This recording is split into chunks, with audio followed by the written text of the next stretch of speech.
No hace mucho critiqué una de las últimas propuestas hollywoodienses por su, a mi parecer, deficiente entendimiento de la materia prima que tenía entre manos, lo cual se dio ya por una voluntad de adaptarse al mercado objetivo o ya por otros motivos hermenéuticos. Sea como fuera, es interesante volver otra vez al mundo de Gali y buscar entre los primeros tomos que le dieron vida, perdida entre la complejidad en la que se tejieron, una de las principales ideas que conforman Gun, nuestro Alita ángel de combate.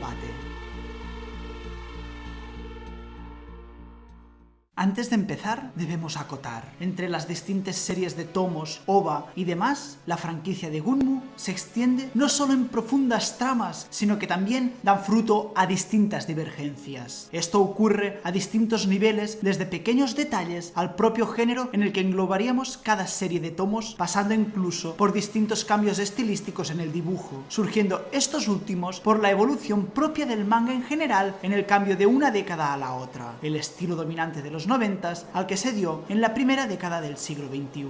Para no entrar en explicaciones innecesariamente obtusas, cosa rara en este canal, centraremos la exposición en la serie original conformada por 9 volúmenes, pudiéndose dar el caso de que una explicación que aquí consideremos como existente quede posteriormente negada en el desarrollo de la serie Last Order o Mars Chronicle. Y si aceptamos esto, es por lo que entiendo al leer la obra al completo como un desarrollo de nuevas ideas que surgen en fases avanzadas de la trama y que no fueron contempladas o tan siquiera imaginadas cuando se desarrollaron capítulos anteriores a estos nuevos añadidos. Terminando esta farragosa advertencia, podemos sumergirnos en este fascinante mundo futuro para buscar esa idea prominente.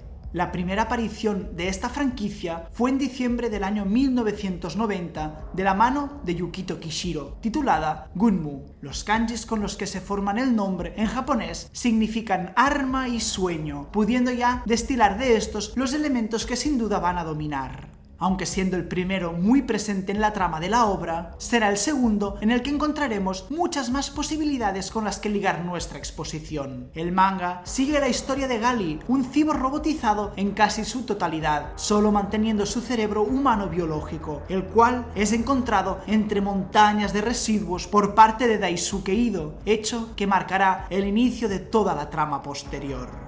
Podríamos determinar que la idea que domina estos primeros tomos gira en torno al yo y a los factores que determinan su constitución y realidad. Pero a diferencia de los acercamientos que se suelen hacer a esta desde tiempos del cogito ergo sum de Descartes, los factores que influyen a Gali dependen de unas circunstancias imaginadas por el autor. Estas son situadas en un distanciado futuro, no siendo por tanto fruto del diálogo entre una percepción y su contemporaneidad, sino entre las dudas generadas por quien está imaginando y una realidad que podría darse o no. Esta circunstancia configura todo el marco de la acción, el cual, a pesar de su inadvertencia directa, es importante tener en cuenta. Es evidente que esta situación no es única de Gunmu, al compartirla con toda la ciencia ficción, en el que podemos destacar algunos ejemplos como los que ya hemos tratado aquí en el pasado, cobrando especial importancia, pues no solo se trata de imaginar lo que puede pasar y cómo la humanidad habrá de afrontarlo, sino que en el fondo es un bajo continuo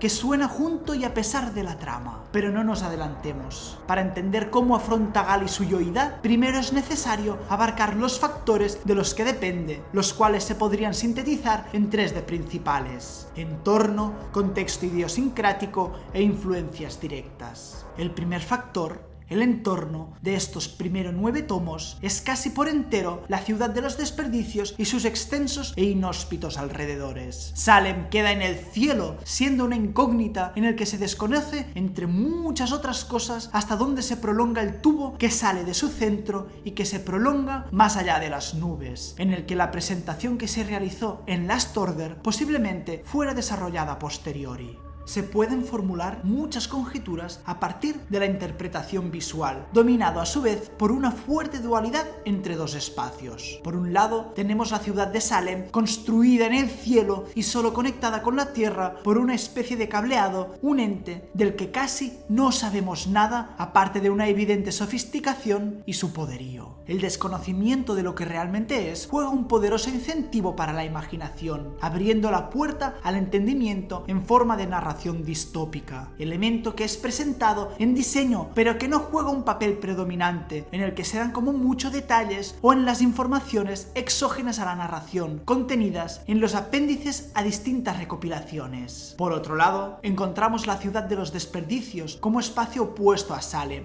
opuesto tanto visual, al estar en tierra, como en su situación de decadencia, suciedad o núcleo del caos. Todo generado por una comunidad que, a pesar de estar reprimida por poderes del orden, robots o cazarrecompensas, disfruta de gran libertad, aunque irónicamente esto juega en su contra. La ciudad de los desperdicios, bajo supuesta dominación de la dominante Salem, es un espacio post-cyberpunk en el que se puede percibir cierta crítica ecologista al tratarse de un entorno de claras características post-apocalípticas, llena de edificios ruinosos congregados alrededor de una creciente pila de residuos. Otra posible crítica, esta vez social, relacionada con algo tan presente como los enormes vertederos de África, estancia última de los restos generados por los países desarrollados. A partir de los desperdicios, la gente del mundo de Gunmu construye su identidad, definiéndose a través de la basura de otros. Este es el lugar en el que Gali va a despertar de su estado de inconsciencia y en el que se verá forzada a formar un nuevo yo. Este entorno hostil procurará las situaciones propicias para dar pie a un desarrollo que se irá repitiendo. Primero acción para dar paso a las consecuencias y posteriores reflexiones. El segundo factor influyente, el contexto idiosincrático, engloba tanto las corrientes de pensamiento que podemos intentar ver como lectores en la obra, como los propios planteamientos que se generan a partir de las situaciones propuestas. Aquí, el hecho curioso que se dará es la contemplación filosófica posterior que realizaremos sobre algo que intentaremos imaginar como posible y con el que deberemos intentar empatizar. En primer término, tendremos la forma en que los individuos se perciben hacia sus circunstancias. En este entorno del que acabamos de hablar, parece darse a entender que la desesperación y el malestar es una constante, en la que se sobrevive más que en la que se vive, bajo las sombras del control ejercido por un poder distante, pero enteramente presente. La moral está tan extinta como la vegetación frondosa. No puede haber más ética que aquella que le permita al individuo flotar en medio de la nauseabunda corriente de la cloaca. En segundo término, y más importante, está la forma de percibirse a uno mismo. El posthumanismo es la visión dominante al ser la única capaz de encajar en un mundo donde el cuerpo ya no da pie a ningún tipo de veneración o sacralidad. No deja de ser otra cosa que el objeto que contiene el ser y por tanto es modificable, cambiante, sustituible en todas las formas y posibilidades. No hay límite construido en una visión que se pueda oponer a esta realidad. El cuerpo es hasta cierto punto rechazado, aún a pesar de existir individuos sin modificar como Ido o Figure 4. Es además otro factor en el que se crea una dualidad no anunciada, pues entre los salemitas y los habitantes de la ciudad de los desperdicios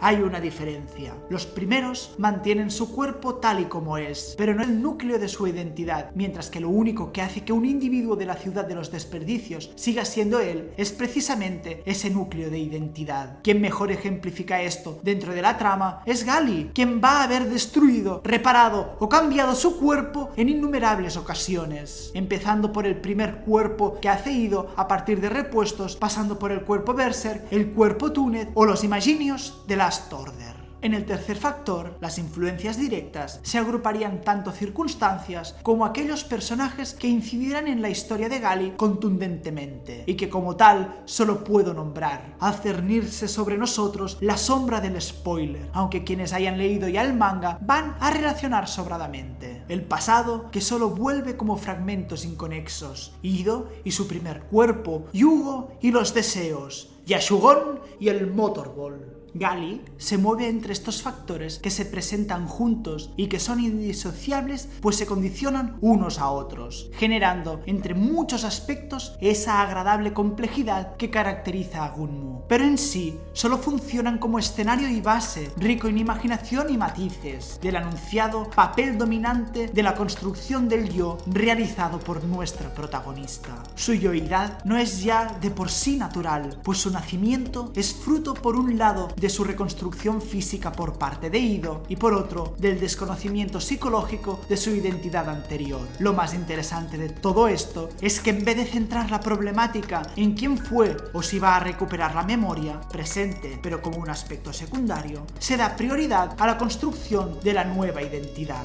Un hecho que en un primer momento se tratará cómicamente como un fetiche de nuestro científico solitario, quien busca la belleza para ese rostro, pero que no quedará en esto, sirviendo al final para dar lugar a la primera situación crítica. Esta actuación de Ido va dirigido a la creación de una muñeca funcional y consciente a la medida de sus deseos, la cual se rebelará contra estas intenciones y exigiendo para sí sus propios derechos, reclamará su destino de las garras de su creador restaurador. Tras la cara, la constitución del cuerpo físico va a sentar una prioridad. Los límites de esta ya no están bajo la tiranía de la posibilidad biológica y será posible mejorarlo con todo tipo de remiendos tecnológicos, pero producirá como efecto la duda hacia qué se es. ¿Y me es posible cambiar de cuerpo? Soy yo, pero no soy yo. Mi cuerpo no es más que una herramienta. Llegará a decir en algún momento. La distinción mente-cuerpo es indispensable para Galli y sus contemporáneos, siendo lo único que permite construir la identidad, al ser el cuerpo cambiante y maleable.